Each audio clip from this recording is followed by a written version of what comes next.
नमस्कार दोस्तों। Welcome to my channel नवग्रह एस्ट्रोलॉजी। मैं आपका बहुत स्वागत करता हूं अपने चैनल में एंड आशा करता हूं कि आप लोग बहुत ही कुशल मंगल और अच्छी हेल्थ के साथ होंगे। अ, अगर आपने हमारा चैनल अगर सब्सक्राइब नहीं किया है तो हम आशा करते हैं कि आप हमारा चैनल सब्सक्राइब करें और अपने फ्रेंड्स और रिलेटिव्स में जितना ज़्यादा हो सके ये शेयर करें, जिससे सभी जातकों को एस्ट्रोलॉजी की बेसिक अंडरस्टैंडिंग बहुत ही सिंपल तरीके से समझाने की कोशिश करूंगा और जिसे आप बहुत ही सिंपल वर्ड्स में समझ सकते हैं। दोस्तों, हम जानते हैं हर जातक की कुंडली में 12 भाव होते हैं। जो लोग नए एस्ट्रोलॉजी नए नए सीख रहे हैं या जो हमारे चैनल पर नए हैं, अ, वो गूगल में जाके सर्च कर सकते हैं कि हर जातक की कुंडली में 12 भाव होते हैं। एंड जो थोड़ा बहुत एस्ट्रोलॉजी जानते हैं उनको ये चीज बहुत अच्छे से पता होगी कि हर जातक की कुंडली में 12 भाव होते हैं।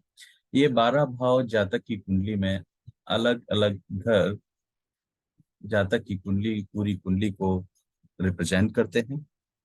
आज हम जिस टॉपिक पे बात करने वाले हैं, राहु और केतु, कि हमारे एक जातक की कुंडली पर 12 भावों पर इनका क्या प्रभाव होता है।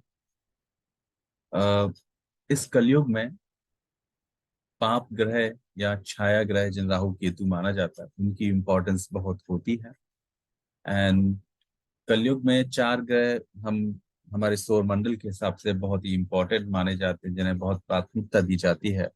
उनमें राहु, केतु जिन्हें छाया ग्रह कहते हैं, शनि और शुक्र, सैटर्न और वीनस, इनका कलयुग में बहुत ही महत्व है।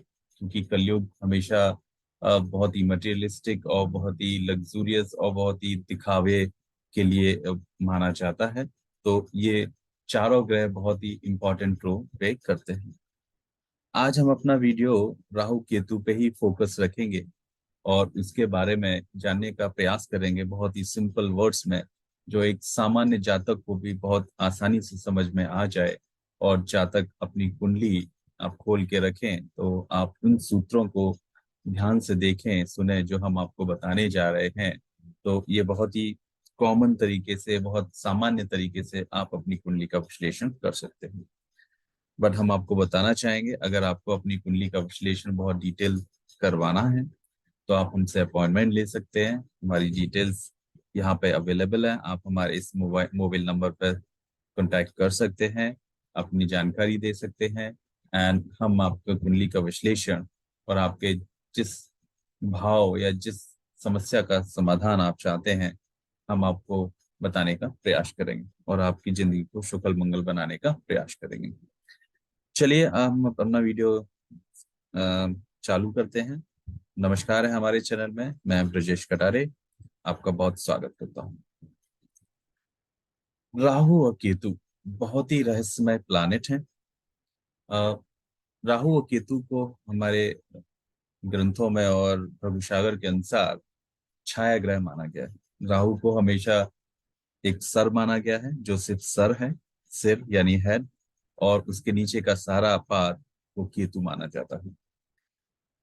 हम ये जानने की कोशिश करेंगे कि राहु और केतु, आप इस हमारी आप स्क्रीन पे देख सकते हैं, मैंने एक बहुत ही बेसिक कुंडली बनाई हुई है जिसमें हमने 12 भाव लिखे हुए हैं, 1 2 3 4 5 6 7 8 9 10 11 12। ये 12 भाव हर किसी की कुंडली में, आप अपनी कोई भी जातक अपनी कुंडली खोल के देखेंगे तो ये 12 भाव आपको नजर आएंगे। तो आज हम ये जानने का कोशिश करेंगे कि इन 12 भाव में राहु और केतु कैसा इफेक्ट डालते हैं। उससे पहले एक सूत्र याद रखिए, राहु और केतु जो एक्सिस होता है, राहु जिस घर में उपस्थित होते हैं उसके दूसरे भाव में, उसके जस्ट ऑपोजिट साइड में हमेशा केतु प्रेजेंट होते हैं। ये एक्सिस ऐसे ही चलता है किसी भी कुंडली में। चलिए स्टार्ट करते हैं। मैंने बहुत ही बेसिक मेष लग्न की कुंडली बनाई है। आप देख सकते हैं पहले घर जिसमें एक लिखा हुआ है, जिसे मेष या एरिस कहते हैं। और इनके एक पहले घर के मालिक का नाम होता है, पहले घर के जो मालिक होते हैं मंगल, और मंगल इस राशि के मालिक होते हैं। तो हम अभी राशियों में ना जाके हम बहुत सिंपल तरीके से जानने की कोशिश करेंगे, फिर कभी किसी और वीडियो में हम राशियों के बारे में आपको विस्तार पूर्वक बताएंगे। बट आज हम अपना वीडियो राहु केतु के सामान्य कार्यकत्व सभी भावों में क्या होते हैं। तो आप देख सकते हैं पहला भाव हमें पर्सनैलिटी यानी हमें रिप्रेजेंट करता है।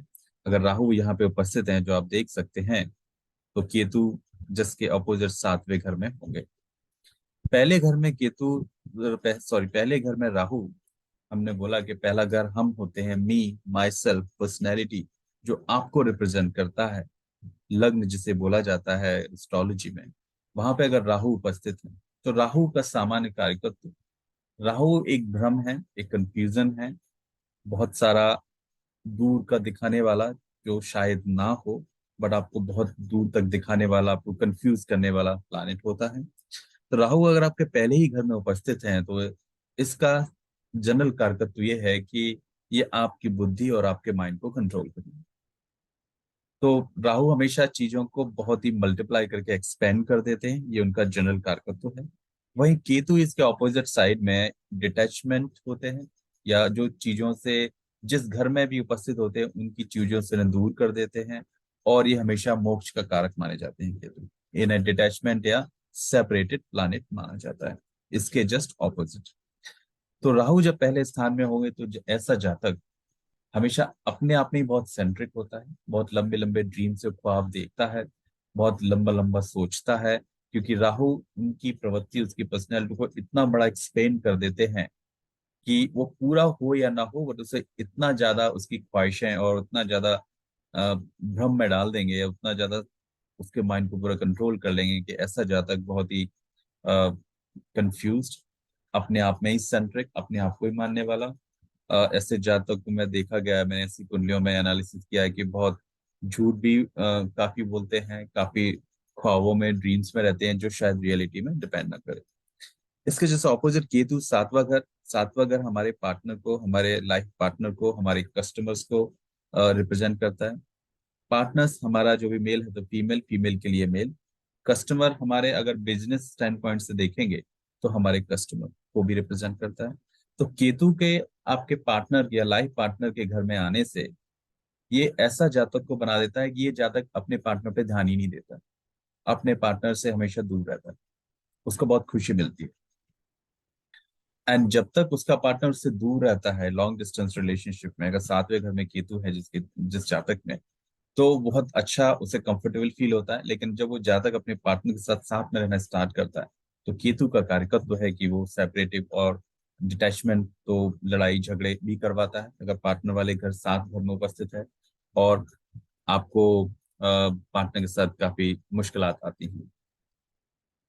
यही अगर राहु अगर दूसरे घर में आ जाए, दूसरा घर हमारे फैमिली को, पैसे को, वॉइस को, कुटुंब को, धन वाणी को रिप्रेजेंट करता है। अगर इस घर में अगर राहु आ जाते हैं तो केतु हमारे ऑटोमेटिकली आठवें घर में आ जाएंगे। मैं आपको बताने की कोशिश करूंगा। तो ये केतु हमारे आठवें घर में आ जाएंगे और राहु हमने अगर दूसरे घर में जाएंगे, तो आप देख सकते हैं कि राहु दूसरे घर में आने से, दूसरा घर हमारा रिप्रेजेंट करता है धनवाणी कुटुंब को। तो ऐसा इंसान अगर अपने पैसों पे फोकस करे तो बहुत पैसा कमा सकता है। अगर वो बिजनेस में है तो अपने बिजनेस में अगर अपने पैसों पे ध्यान दे कि कितना वो अर्न करना है, कितना स्पेंड कर रहा है, स्पेंड वर्सेस रेवेन्यू पूरा प्रॉपर ध्यान रखे, तो ऐसे जातक बहुत सक्सेसफुल होते हैं। पर्सनल लाइफ में अगर वो सर्विस इंडस्ट्री में है तो अगर वो पैसे को बहुत अच्छे से मैनेजमेंट करता है और अपने कर्म को बहुत अच्छा रखता है, उसका 10वां घर भी देखना पड़ेगा जो करियर का भाव होता है कि वहां पे कौन से घर प्रेजेंट हो, कौन सी सर्विस इंडस्ट्री या बिजनेस में। अगर वो अपने कर्म के अकॉर्डिंग, 10वें भाव के अकॉर्डिंग अगर वो अच्छे से काम करे तो सेकंड घर में या सेकंड हाउस में राहु उच्च के हो जाते हैं, ये वृष राशि में सबसे अच्छे माने जाते हैं। वो इंसान अपनी फैमिली और पैसों में काफी कुछ बहुत अच्छा सफलता प्राप्त करता है। बट ये तो पॉजिटिव पॉइंट हो गया। निगेटिव पॉइंट, ऐसे इंसान चोरी भी कर सकते हैं, डकैती भी कर सकते हैं अगर राहु पीड़ित है या पाप ग्रह की दृष्टि से पीड़ित है। सेकंड हाउस शनि या किसी और ग्रह से दृष्टि से पीड़ित है तो चोरी डकैती या बुरे कामों से ये पैसा अर्जित कर सकता है। इसके जस्ट ऑपोजिट में केतु आठवें स्थान में हो जाएंगे, जैसे हमने कहा ऑपोजिट एक्सिस में काम करते हैं। आठवां घर हमारी हिडन सीक्रेट्स को, डिजायर्स को, पेन को रिप्रेजेंट करता है। तो ऐसे जातक को लाइफ में पेन तो कम होगा, क्योंकि सेकंड स्थान में राहु आपको पैसा किसी भी माध्यम से कमाएगा, लेकिन आठवें स्थान में आपको पेन भी कम देगा। तो ऐसे जातक नॉर्मली बहुत पैसा कमाते हैं, तो दूसरे लोग कहते हैं हाँ ये तो बहुत अच्छा है, ये तो बहुत पैसा कमा रहा है, बट उसको कोई कष्ट ही नहीं है, उसको कोई पेन ही नहीं है, क्योंकि आठवें घर में केतु उसके पेन को कम कर देते हैं, लाइफ में पेन कम होते हैं। ठीक है। अगर राहु अगर तीसरे घर में, तो केतु नौवे घर में आ जाएंगे। यहाँ पे क्या करता है, तीसरा घर हमारा रिप्रेजेंट करता है कम्युनिकेशन को, प्रेजेंटेशन को, हमारे छोटे भाई बहनों को। ये राहु अगर यहाँ आ जाता है तो राहु यहाँ भी उच्च के हो जाते हैं, जो मिथुन राशि जेमिनाई होती है। तो वो इंसान बहुत ही कम्युनिकेशन में बहुत अच्छा होता है, उसका प्रेजेंटेशन बहुत अच्छा होता है। अगर वो अपने कर्म और 10वां घर उसका बहुत अच्छा है, जिसे कर्म या करियर का भाव कहते हैं, तो ऐसा इंसान कम्युनिकेशन प्रेजेंटेशन से बहुत ख्याति, अवार्ड्स, अचीवमेंट्स और बहुत अच्छा नाम करता है। वही अगर उसका 10वां भाव पीड़ित है और अगर वो उसका करियर अच्छा नहीं है, जो देखना पड़ेगा किसी भी जातक की कुंडली में, तो ऐसा इंसान कम्युनिकेशन प्रेजेंटेशन तो बहुत अच्छे होगा, लेकिन वो फेक करेगा, दिखावा करेगा, बट अंदर से खोखला होगा, क्योंकि राहु एक्सपेंड तो कर रहा है, ये इसका निगेटिव एक्सपेक्ट होगा। सिबलिंग से कहीं ना कहीं थोड़ा सा डिस्कनेक्ट हो सकता है अगर ये पीड़ित है यहाँ पे। नौवे स्थान में, नौवे घर में केतु, जो नौवा घर रिप्रेजेंट करता है, जो गुरु का घर होता है, जो भाग्य को, लॉन्ग डिस्टेंस को, हायर एजुकेशन को रिप्रेजेंट करता है, वहां अगर केतु आ जाते हैं, तो ये आपको, आपका भाग्य आपका साथ नहीं देगा, ये भाग्य से आपको दूर कर देते हैं। आपको ऐसे जातक मिल जाएंगे जिनके केतु नवे स्थान में है, वो कहेंगे कि हमने तो बहुत प्रयास किया लेकिन भाग्य हमारा साथ ही नहीं देता, हमने एक काम किया उसमें सफलता नहीं मिली, हमने ऑफिस में काम किया हमारा काम अच्छे से नहीं चला। तो कहीं ना कहीं केतु आपको भाग्य से दूर करता है, जब नौवे स्थान में केतु होता है, और आपका भाग्य आपके फेवर में काम नहीं करता। यही राहु अगर चौथे घर में अगर उपस्थित हैं, तो केतु हमारे 10वें घर में आ जाएंगे। चौथे घर में राहु, सॉरी, चौथा घर ये हो गया, एंड 10वां ये।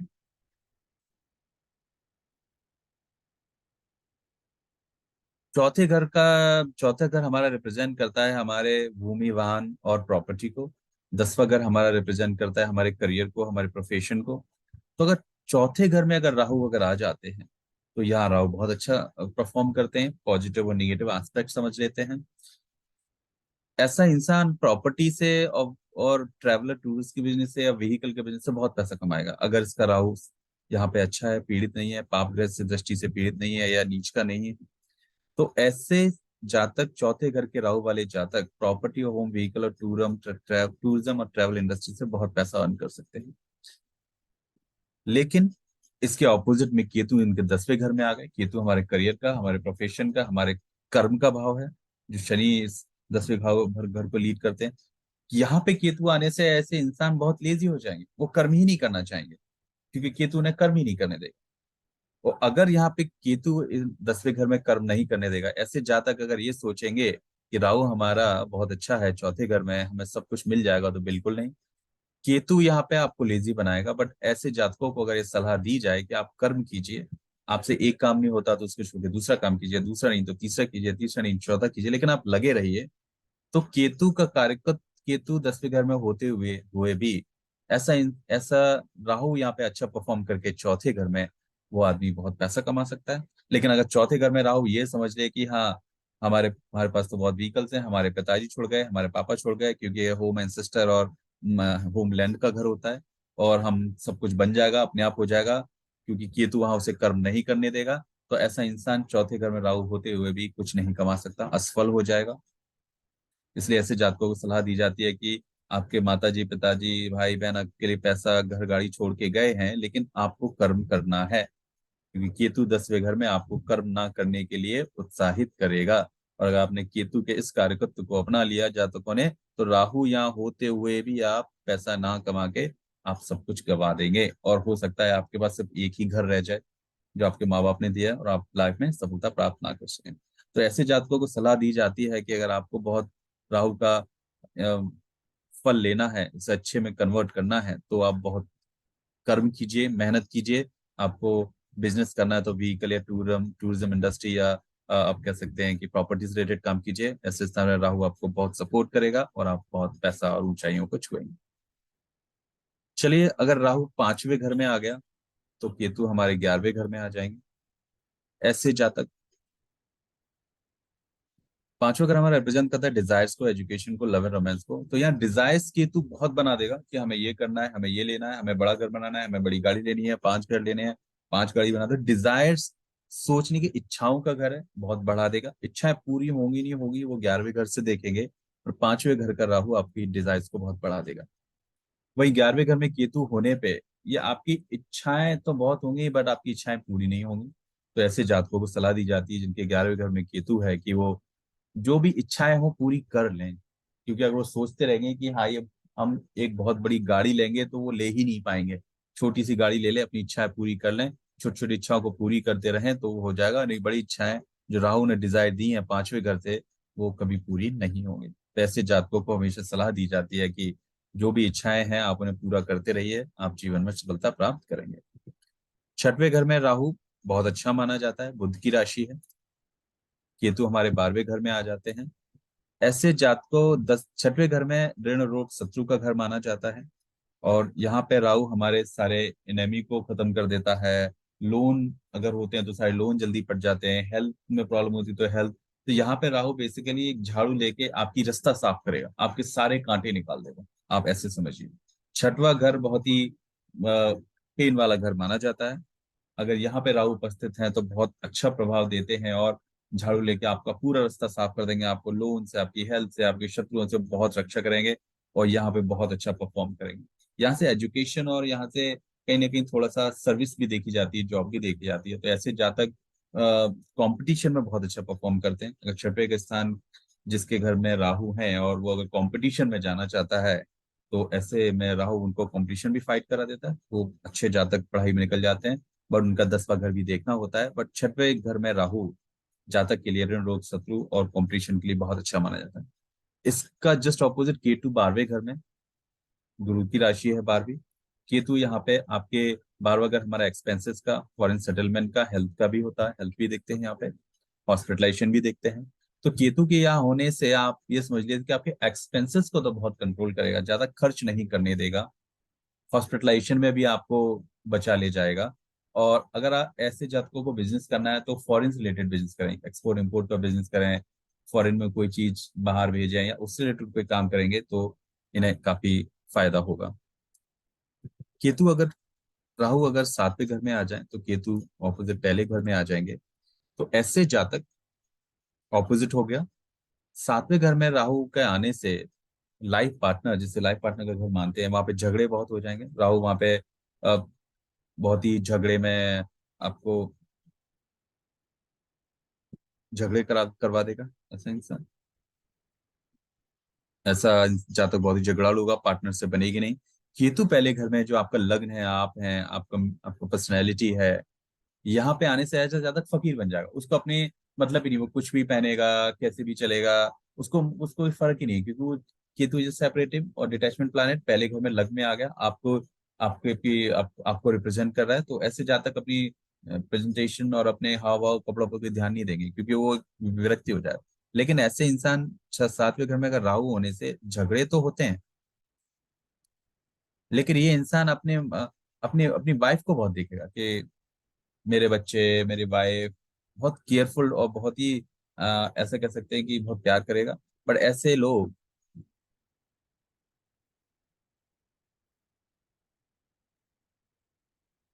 जहाँ तक समझ सकते हैं कि यहाँ पे झगड़ा भी कराएगा। और ये लोग धोखा बहुत खाते हैं पार्टनर से, क्योंकि अपनी पार्टनर से प्रेम करते हैं, झगड़े होते हैं, ठीक है, ये धोखा खा जाए और ऐसा धोखा खा जाएंगे कि बाद में पहले स्थान में केतु होने पे विरक्ति हो जाएंगे, बोलेंगे अब तो हम चले और हम आश्रम में जाएंगे और वो दुनिया से अलग हो जाएंगे। तो ऐसे लोग धोखा खाने, अपने पार्टनर से धोखा खाने के लिए बिल्कुल ऐसे योग बन जाते हैं। फिर पहले स्थान में केतु होने से वो गृहस्थ जीवन को छोड़ के चला जाता है। 8वें घर में अगर राहु हो तो केतु आपके दूसरे घर में आ गए। यहाँ पे बैठा राहु 8वें घर, जो हिडन डिजायर्स का, सीक्रेसी का, स्टॉक मार्केट का भी हम कहीं ना कहीं हम 8वें घर से देखते हैं। आठवें घर में अगर राहु अगर आ जाते हैं तो ये बोला जाता है कि जातक कभी स्टॉक मार्केट में या लिक्विडेट में कोई पैसे इन्वेस्ट न करे, उसको लॉस ही होगा। आठवें घर के राहु वाले जातकों को ये सलाह दी जाती है वो कभी भी स्टॉक मार्केट या मार्केट में पैसा इन्वेस्ट ना करें, वरना वो सब कुछ खो जाएंगे।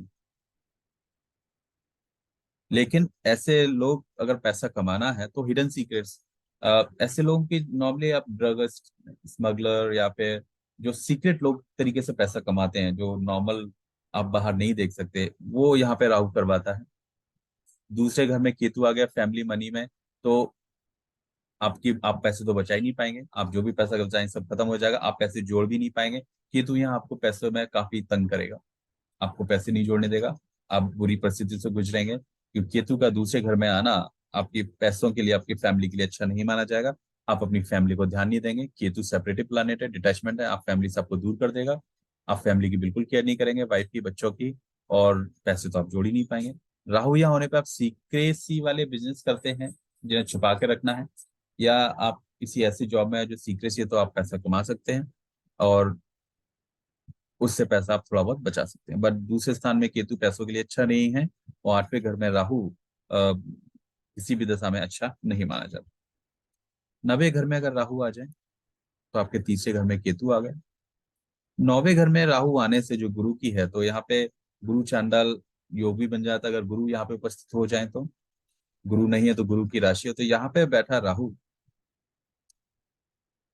आपको हमेशा ऐसे फीलिंग्स देता है कि भाई मेरा मेरा तो लक बहुत अच्छा है, मेरे पास तो सब कुछ है, मुझे कुछ करने की जरूरत नहीं है, मेरा भाग्य सब कुछ कर देगा, मुझे बड़ा आदमी बना देगा। ऐसे जातक हमेशा ख्वाब दुनिया में रहेंगे, वो हमेशा लक पे ही डिपेंडेंट रहेंगे।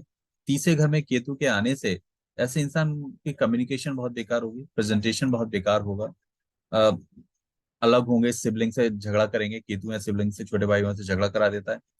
एंड नौवे घर का राहु, अगर ये इंसान अगर मेहनत नहीं करेंगे, सिर्फ भाग्य के भरोसे बैठे रहेंगे, तो ये इंसान कभी भी लाइफ में सक्सेस, सफलता को प्राप्त नहीं कर सकते। तो ऐसे जातकों को सलाह दी जाती है कि भाग्य के भरोसे ना रह के कर्म पे ध्यान दें और मेहनत करें, तो ये अपनी लाइफ में सफलता प्राप्त कर सकते हैं। और भी ग्रह और भी ग्रहों का विवेचन करना होगा उसके लिए।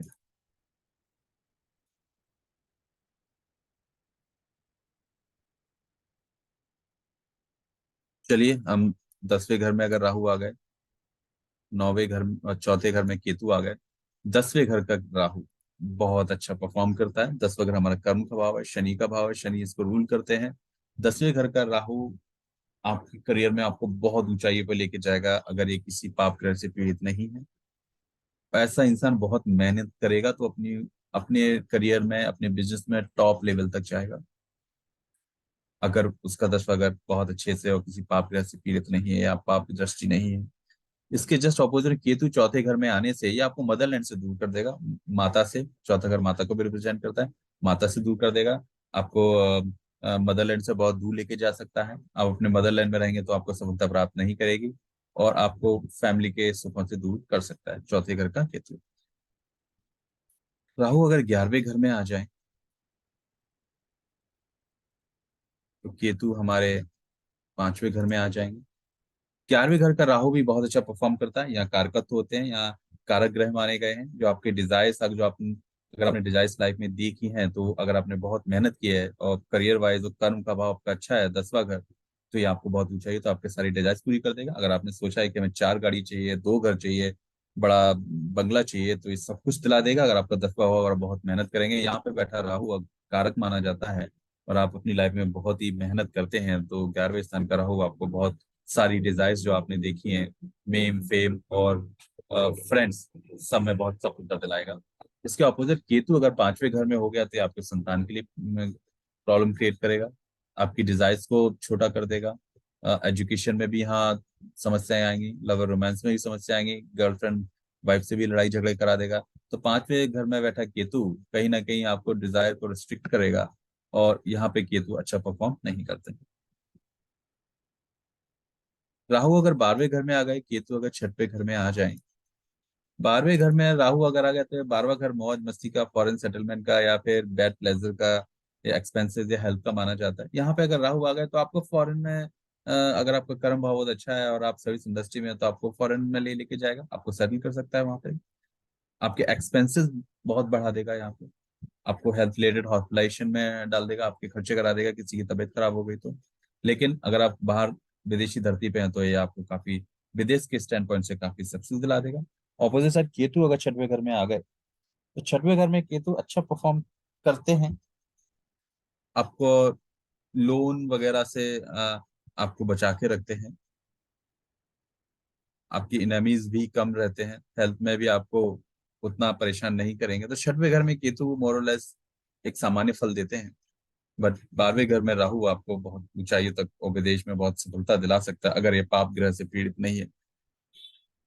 दोस्तों मैं आपको बताना चाहता हूँ कि राहु केतु जिस घर में भी हैं, वहां पे अगर प्रबल हैं, पाप ग्रह की दृष्टि से पीड़ित नहीं है, तो बहुत अच्छा परफॉर्म करेंगे अपने कारकत्व के अनुसार। लेकिन अगर राहु अगर 12वें या 10वें या 11वें घर में कारक ग्रह होने के बाद भी अगर पाप ग्रह से पीड़ित है या नीच राशि में है, तो ये अपना प्रभाव नहीं दे पाएंगे। तो हमें ये देखना पड़ेगा हमारे राहु और केतु जिस घर में भी उपस्थित है जातक की कुंडली में, वहां पे पाप ग्रह से पीड़ित ना हो, पाप ग्रह की दृष्टि ना हो, और नीच राशि में ना हो। अगर प्रबल है, कारकत्व है, स्ट्रांग है, डिग्री वाइज भी बलाबल है, तो वो अपना पूर्ण कारकत्व, एक कॉमन कारकत्व आपको देंगे। तो दोस्तों मैंने आपको बहुत ही सिंपल तरीके से ये समझाने का प्रयास किया कि राहु और केतु लाइफ में बहुत इंपॉर्टेंट प्लैनेट हैं एंड आपकी कुंडली को बहुत कंट्रोल करते हैं। एंड हमने बहुत ही सिंपल वर्ड्स में, एक आम इंसान भी समझ सकता है कि राहु केतु के सामान्य कारकत्व और अलग अलग भावों में इनका क्या महत्व होता है। हम आशा करते हैं कि आपको बहुत ही सिंपल तरीके से एस्ट्रोलॉजी समझाने का प्रयास किया, जो आप अपनी कुंडली खोल के अपने सामान्य कार्यकर्ता को जान सकें।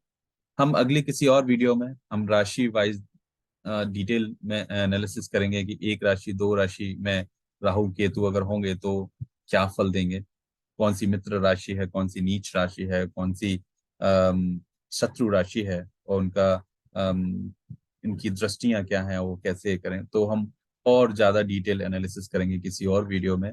बट इस वीडियो का उद्देश्य आपको सामान्य कारकत्व और राहु केतु का और 12वें भावों का एक जातक की कुंडली में देने का प्रयास किया है, जिससे एक सामान्य ना इंसान जातक भी अपनी कुंडली को खोल के राहु केतु के सामान्य कारकत्व को समझ सकता है। वीडियो को समाप्त करने से पहले हम एक बहुत बेसिक इंफॉर्मेशन आपको देना चाहें। ये 12 जो घर होते हैं, उन 12 घर के 12 राशियां होती हैं। राशियां कुछ कोई भी नंबर राशियां या नंबर होते हैं, कोई भी लिखा हो, 12 घर के हमारे लॉर्ड या उनके मालिक भी होते हैं। तो पहला घर, जैसे ये मेष राशि लग्न की कुंडली है, पहला मतलब वन इज मेष राशि, एरिस इंग्लिश में बोलते हैं। इनके मालिक होते हैं लॉर्ड मार्स, मंगल। दूसरे घर के मालिक होते हैं वीनस। तीसरे घर के मालिक होते हैं मर्क्यूरी यानी बुध। चौथे घर के चंद्रमा यानी मून। पांचवा घर जो रूल करते हैं वो सूर्य, सन। छठवां घर भी मर्क्यूरी यानी बुध। 3 और 6 घर बुध के होते हैं, 2 घर बुध के माने जाते हैं। दूसरा और 7वां घर वीनस यानी शुक्र के माने जाते हैं। इन 2 घर का उन्हें कारकत, इन 2 घर का मालिक बनाया गया है। 8वां घर अगेन मंगल, मंगल पहला राशि यानी मेष, और 8वीं राशि यानी स्कॉर्पियो के मालिक माने जाते हैं। 7वीं राशि को तुला राशि बोलते हैं। 6वीं राशि को कन्या जो बुध माने जाते हैं। 5वीं राशि को हम लोग सिंह राशि। चौथी को कर्क यानी कैंसर, और तीसरी राशि को जेमिनी मिथुन। दूसरी को वृषभ या टॉरस, और पहली राशि को मेष या एरिस बोलते हैं। 8वीं राशि को स्कॉर्पियो या वृश्चिक मानते हैं, जो मंगल इसके मालिक होते हैं। नवा घर जो होता है वो गुरु को दिया गया है, जुपिटर को, और इसे 9वें घर को सजिटेरियस या धनु कहते हैं। 10वां और 11वां घर, ये 2 घर शनि द्वारा रूल किए जाते हैं, जिन्हें सैटर्न कहते हैं। एंड 12वां घर गुरु को दिया गया है। 9 और 12 घर जो गुरु रिप्रेजेंट करते हैं, और 12वीं राशि को पाइसेस या मीन कहते हैं। 10वें को कैप्रिकॉर्न या मकर, और 11 को एक्वेरियस या कुंभ कहते हैं। तो हमने ये बताने की कोशिश की कि ये सारी 1 2 3 राशियां, इनको हिंदी और इंग्लिश में आपको उच्चारण करके बताया कहाँ का आपकी कुंडली में, किसी भी जातक की कुंडली नंबर कोई भी हो सकता है। उसकी उस वो आपकी राशि होगी, उस राशि में कोई भी ग्रह या प्लैनेट हो सकता है।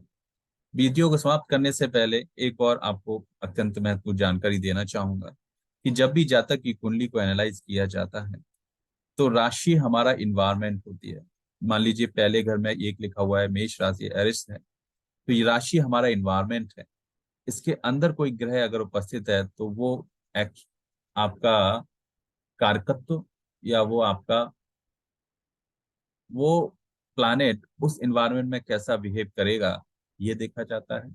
आप ऐसे समझिए कि हमारा घर हमारा प्लानिट हो गया, और घर हमारे जिस सिटी या जिस एनवायरनमेंट में बना हुआ है वो हमारी राशि हो गई। तो राशि हमारा एनवायरनमेंट होता है जहाँ पे प्लानिट उपस्थित होने पर उस घर में कैसा प्रभाव या कारकत्व देंगे, वो उस राशि के एनवायरनमेंट पे डिपेंड करता है।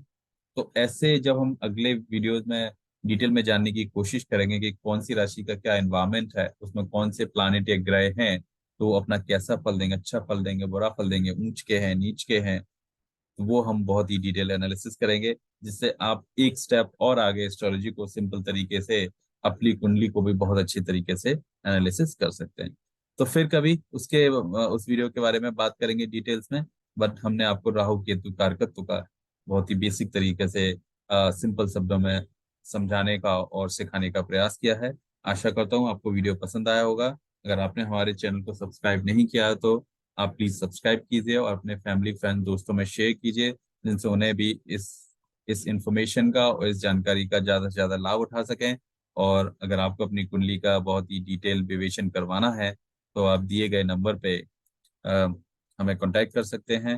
एंड हम आपके समस्याओं और आपकी सारी चीज़ों को हल करने का और आपको अच्छे उपाय बता के आपको एक सही राह दिखाने का एक छोटा सा प्रयास करेंगे।